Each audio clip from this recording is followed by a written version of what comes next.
un enorme tema, psicólogo, el daño moral por la pérdida de un ser querido. Usted nos ilustrará sin duda al respecto. ¿De qué estamos hablando, psicólogo? En general, creo todo ciudadano con algunos años de vida hemos experimentado esa pérdida de un ser querido. En particular, vamos a referirnos, y justo estoy viendo el video, si pudiesen ponerle el audio, por favor. A mi hermano, ella también murió, como cualquier madre, perdiendo a su hijo, tal vez, ¿no? De dolor, de pena, depresión, se nos fue. A mí, por el Día del Madre, mucha falta me hará mi hija. Señora Dina, la palabra de mamá te queda muy grande, porque una madre no mata a sus hijos, una madre no hiere a sus hijos. Pasaré vacío, solo con mi hijo, nada más, y ya no es igual que como vivía más antes. Nos duele al escuchar a mi hijo con dolor. Ese agujero que le has hecho, esas cicatrices por toda su vida, hasta su muerte las has marcado. Un día vas a caer, nosotros vamos a estar aquí buscando justicia y vamos a buscar justicia hasta encontrarla, hasta que tú caigas tras las rejas, hasta ahí no vamos a descansar. Asesinado a mi hijo, esa a mí me duele, mi corazón, no puedo olvidar a mi hijo. Psicólogo, adelante por favor. Sí, importante decía, aparte de la generalidad que todos hemos en algún momento perdido a un ser querido y vamos a perder o nos van a perder también, en algún momento esa es la ley de la vida, en particular referirnos a que sería motivo para otro análisis, pero en particular por la coyuntura. Entiendo que hace poco los amigos de Huayca han entrevistado, se han acercado al Palacio de Justicia cuando hicieron la marcha de protesta cercano al Día de la Madre. Estas damas que por supuesto han expresado en pocas palabras, yo lo que diría, los titulares de su afectación. Es decir, la pérdida de su ser querido como su hijo, su hermano, su padre, etcétera, en este contexto donde no lo han perdido por una muerte natural, sino literalmente han sido asesinados. Y es evidentemente un tema que nos debería involucrar, a diferencia de cuando perdemos por situaciones naturales, por muerte natural o accidentes de otro tipo. En este caso nos debe involucrar a todos los ciudadanos porque ningún ciudadano debería estar expuesto a este nivel de riesgo mortal como es el ser asesinado por un acto simple y tan importante como el ponerse de pie y salir a protestar, a expresar su desacuerdo. ¿Y quién estaría de acuerdo con los índices de pobreza, con los índices de desempleo y con los índices de criminalidad, no solamente de los crímenes comunes, sino yo diría políticos y de alto rango de los cuellos blancos que muchos de ellos nos vienen gobernando? Esa conciencia ciudadana la necesitamos despertar. Y por otro lado, en particular, esta afectación de la pérdida de un ser querido, en este contexto, por ejemplo, político, necesita ser indemnizado por el Estado. Y en particular esto significa en los procesos legales la necesidad de una aparición de un informe psicológico pericial para que vea con detalles y microdetalles toda la forma de afectación psicológica, emocional, cognitiva, conductual, social, entre otras formas, además de la económica que significaría la pérdida de un ser querido. ¿Qué significa la compensación económica? ¿Es solamente algo crematístico o tiene un significado muy especial para la persona que ha sido afectada? ¿Qué le dice esa compensación o esa indemnización al afectado, psicólogo?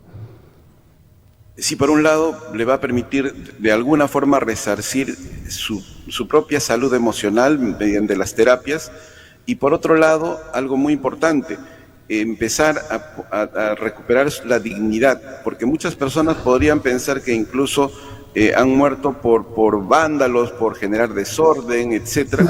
Como algunos políticos, incluso la señora presidenta lo expresa, ¿no?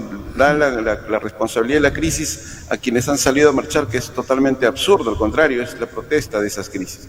Entonces, lo que hay que ver es que estas familias merecen un resarcimiento por daño moral. Los abogados lo califican como daño moral y también al proyecto de vida, y que estos necesitan ser indemnizados para en algo menguar el dolor profundo e irreparable de un ser querido, que por supuesto tiene varias dimensiones. No solo es la económica, no solo es lo que han dejado de percibir ese hogar, sino es la presencia de un ser querido en el rol que haya cumplido.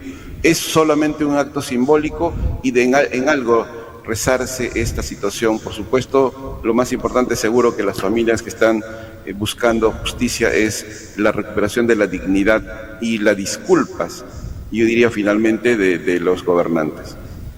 Sí, ellos están reclamando que se le dé la importancia como ser humano y que se les tome como entes visibles, que no sean simplemente números, ¿no? Que son tan importantes como cualquiera de nosotros. Muy cierto, que no se haga notar en un país civilizado, en un país que se supone que estamos en pleno siglo XXI, con las leyes en un Estado de Derecho, que entre comillas deberían estar funcionando.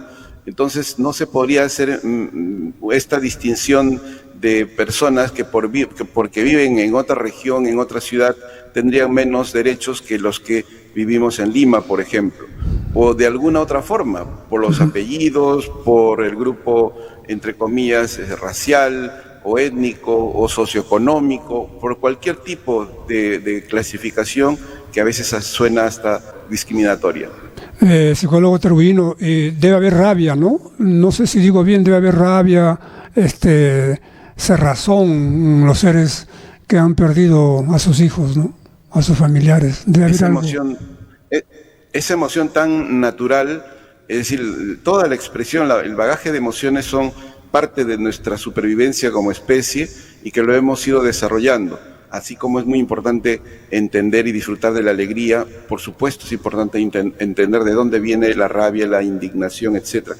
Hemos escuchado a la señora Teodolinda, incluso con lágrimas, sobre la pérdida de su hija y nada más un poquito de empatía, así como la señora Vilma, la señora Karina, y su pregunta va hacia la señorita Lady, que expresa justo esa rabia.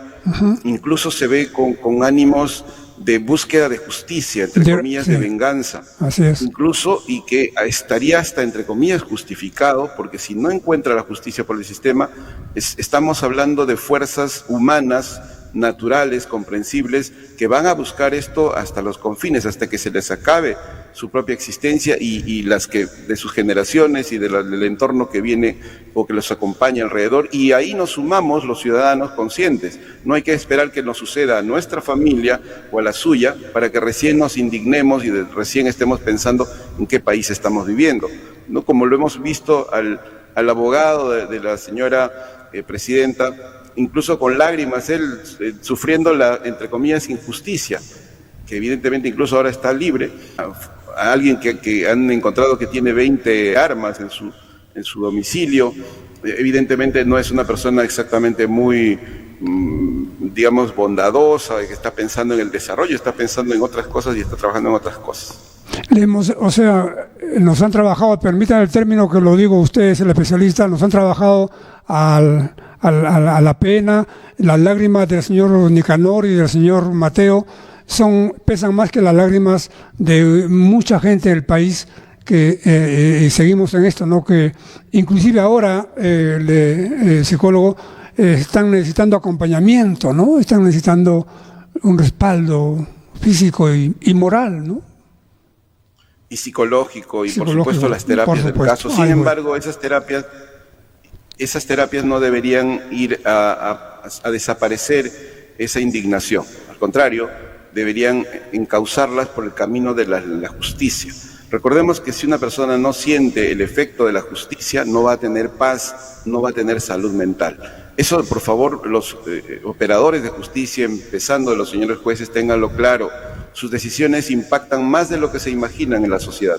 Las decisiones en el sistema de justicia, cuando éstas no están cumpliendo los debidos procesos y cuando realmente los tribunales no fallan en el sentido de la justicia, entonces la población se va indignando, va desconfiando del sistema y obviamente eso ya es impredecible. Las consecuencias de una población indignada es inmanejable. Lo que se puede impulsar es la prevención mediante la apelación, en este caso, no solo a las personas que han sido víctimas, de que entiendan, procesen sus emociones, sino a los sistemas en los cuales estamos envueltos, como el sistema de justicia, los sistemas de la gestión pública, etcétera, lo que cada uno corresponda en la institución respectiva para que hagan bien su trabajo. Las instituciones públicas deberían estar muy avergonzadas, los líderes, los ministros en particular, al ver estos indicadores de pobreza, estos indicadores tercermundistas, y que ellos sí estarían, entre comillas, haciendo una buena gestión pública. Yo renunciaría, si fuese un gestor público, al ver que no está funcionando. Y esa capacidad de indignación también en los trabajadores, en los servidores públicos, por favor, necesitamos, la población necesita que lo activen, para que pongan en línea y que realmente funcionen nuestras instituciones. Si alguien por ahí le estuviera escuchando, no sé si esperanza, ¿qué aliento le daría a nuestros hermanos y hermanas que esta palabra tan linda ha sido tan dicha de la manera tan cínica que ya ha perdido peso, decir hermano y hermana de corazón? ¿Qué le diría, psicólogo, dentro de sus labores? ¿Qué consejos, qué aliento le daría? Pregunto. Percibo que estamos en otros tiempos por el celular. Es decir, se está generando una conciencia colectiva, no es casual los distintos grupos de WhatsApp que existen, que es paralelo a lo que está ocurriendo con los medios oficiales y con la información seguro que tienen algunos ejecutivos, congresistas, etcétera. Hay toda una especie de, percibo esto en la poca muestra que voy viendo, de una organización colectiva creciente y con más conciencia. Entonces a las señoras y señores que han perdido a sus seres queridos, no pierdan la fe de que van a tener en algún momento justicia, que espero que sea por el propio sistema de justicia. Espero que le den la apertura del caso para que puedan ver cada caso, y no solo como para reparación con términos económicos, sino para garantizar que no se repita. Así que sigan en su organización, entiendo que están en una organización, han conformado una asociación, fortalezcan esa unidad, es lo que les va a hacer que tengan resultados en la búsqueda importante y justa de sus, finalmente, derechos humanos. Muchas gracias, psicólogo. No sabe cuánto le agradecemos por ese soporte que nos da, incluyéndonos, porque estamos todos involucrados, psicólogo. Muchas gracias. Con mucho gusto. Muy buenas tardes. Hasta luego, psicólogo, muy amable.